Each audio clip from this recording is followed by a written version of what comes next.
পাথরটি একটু সরে গিয়েছিল। একমাত্র আল্লাহকে সন্তুষ্ট করার জন্যই আমি জিনা থেকে বিরত রয়েছি।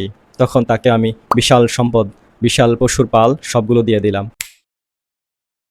এখন আমরা আলোচনা করব ইখলাসের ফজিলত সম্পর্কে। ইবাদত যদি কেবলমাত্র আল্লাহর সন্তুষ্টির উদ্দেশ্যে করা যায়, তাহলে প্রথম উপকারিতা হবে শয়তানের পথভ্রষ্টতা থেকে রক্ষা পাওয়া যাবে। আল্লাহ যখন শয়তানকে পথভ্রষ্ট করেছিলেন, শয়তান তখন আল্লাহকে বলেছিল, ক্বালা ফাবিইজ্জাতিকা লাআগওয়িয়ান্নাহুম আজমাঈন ইল্লা ইবাদাকা মিনহুমুল মুখলাসিন।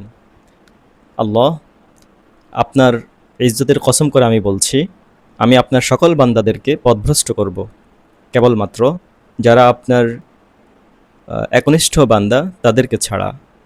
দ্বিতীয় উপকারিতা হলো জান্নাতের নিয়ামত। আল্লাহ তাআলা বলেন, ওয়ামা তুজজাউনা ইল্লা মা কুনতুম তা'মালুন ইল্লা ইবাদাল্লাহিল মুখলাসিন। সূরা সফফাতের ৩৯ থেকে ৪৯ নম্বর আয়াতে আল্লাহ তাআলা বলেন, কাফেররা, তোমরা তোমাদের কৃতকর্মের প্রতিফল পাবেই পাবে, আর যারা ইখলাসের সাথে কেবল আমাকে সন্তুষ্ট করার জন্য ইবাদত করেছে, তাদের জন্য আমি রিজিক বরাদ্দ রেখেছি, থাকবে ফলমূল। তারা সম্মানিত হবে। জান্নাতের মধ্যে তারা মুখোমুখি হয়ে আসনে বসবে। তাদেরকে ঘুরে ঘুরে স্বচ্ছ পানীয় পরিবেশন করা হবে, এমন স্বচ্ছ পানীয় যা পানকারীদের কাছে খুবই সুস্বাদু লাগবে। দুনিয়ার পচা মদের মতো তাতে কোনো ক্ষতিকর কিছু থাকবে না, মাতালো হবে না। জান্নাতীদের সঙ্গী হবে ডাগর ডাগর চক্ষু বিশিষ্ট হুরপরি। ডিম যেভাবে ধুলোবালি থেকে সুরক্ষিত রাখা হয়, তারাও তেমন সুরক্ষিত থাকবে। তৃতীয় উপকারিতা, অন্তরের হিংসা, বক্রতা, খেয়ানত দূর হয়। রাসূল সাল্লাল্লাহু আলাইহি ওয়াসাল্লাম বলেন, সালাসুন লা ইউগিল্লু আলাইহিন্না কলবু ইমরিইম মুসলিম ইখলাসুল আমালি লিল্লাহ। অর্থাৎ তিনটি জিনিস এমন রয়েছে যেগুলো ব্যক্তির অন্তর থেকে, একজন মুসলিমের অন্তর থেকে বক্রতা দূর করে দেয়। তার মধ্যে একটি হচ্ছে আল্লাহর জন্য একনিষ্ঠভাবে কোনো আমল করা। চতুর্থ উপকার, আল্লাহর সাহায্য পাওয়া যায়। রাসূল সাল্লাল্লাহু আলাইহি ওয়াসাল্লাম বলেন, ইন্নামা ইয়ানসুরুল্লাহু হাযিহিল উম্মাহ বিদুঈফিহা বিদাওয়াতিহিম ওয়া সলাতিহিম ওয়া ইখলাসিহিম। আল্লাহ তাআলা অবশ্যই এই উম্মতকে সাহায্য করবেন দুর্বলদের মাধ্যমে, তাদের দাওয়াত, তাদের নামাজ, তাদের ইখলাসের বরকতে। ৫ নম্বর উপকারিতা, ইখলাসপূর্ণ আমলের উসিলা দিয়ে যদি কোনো দোয়া করা হয়, আল্লাহ তাআলা সেই দোয়া কবুল করে নেন। সহিহ বুখারী, সহিহ মুসলিম সহ বিভিন্ন হাদিসের কিতাবে একটি ঘটনা বর্ণিত রয়েছে। ৩ জন যুবক একটি পাহাড়ের গুহায় আটকে গিয়েছিলেন। পাহাড়ের গুহায় একটি বিশাল আকৃতির পাথর এসে পড়ল। তখন তাদের প্রত্যেকে তাদের এমন ৩টি নেক আমলের উসিলা দিয়ে আল্লাহর কাছে দোয়া করেছিলেন, যেগুলো কেবলমাত্রই আল্লাহর সন্তুষ্টির উদ্দেশ্যে তারা করেছিলেন। প্রথম জন করেছিলেন যে, আল্লাহ, আমি জিনা করতে গিয়েছিলাম একজন নারীর সাথে।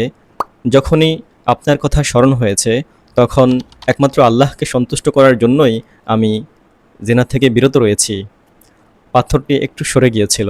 দ্বিতীয় ব্যক্তি, তিনি বললেন যে, হে আল্লাহ, ঘরে আমার বৃদ্ধ মা আছে।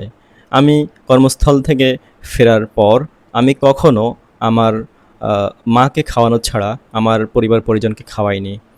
একদিন এসে দেখি আমার মা ঘুমিয়ে গিয়েছিল।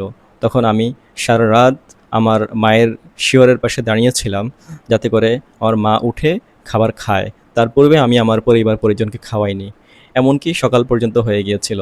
হে আল্লাহ, একমাত্র আপনার সন্তুষ্টির জন্যই আমি এই আমলটি করেছি। আপনি যদি সন্তুষ্ট হয়ে থাকেন, পাথরটি একটু সরিয়ে দেন। তখন আল্লাহ তাআলা পাথরটিকে আরেকটু সরিয়ে দিলেন। তৃতীয় জন আল্লাহর কাছে দোয়া করেছিলেন যে, হে আল্লাহ, আমি একটি ভালো কাজ করেছি কেবলমাত্র আপনার সন্তুষ্টির জন্য।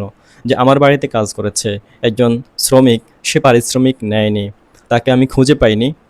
পরবর্তীতে তার যেই পারিশ্রমিক ছিল সেটা দিয়ে আমি বিনিয়োগ করেছি, এবং আস্তে আস্তে সম্পদ বাড়তে বাড়তে সেটা একদিন এত বেশি বৃদ্ধি পেয়েছে। তখন ওই লোকটি যখন আসলো, তাকে আমি খুঁজে পেলাম। আমি তাকে বললাম, তুমি আমার কাছ থেকে কিছু পারিশ্রমিক পাবে, ওই পারিশ্রমিক তুমি নিয়ে যাও। তখন তাকে আমি বিশাল সম্পদ, বিশাল পশুর পাল সবগুলো দিয়ে দিলাম। সে অবাক হয়ে গেল। সে বলল, এগুলো আমার নয়। আমি বললাম, হ্যাঁ, এগুলো তোমার। এগুলো সবগুলোই তোমার ওই পারিশ্রমিকের বিনিয়োগ করে বাড়ানো হয়েছে। হে আল্লাহ, আপনার সন্তুষ্টির জন্যই আমি এই আমলটি করেছি। সুতরাং আপনি আমাদের দোয়া কবুল করে নিন। আপনি পাথরটিকে আমাদের গুহা থেকে সরিয়ে দিন। আল্লাহ তাআলা পাথরটিকে সরিয়ে দিয়েছেন।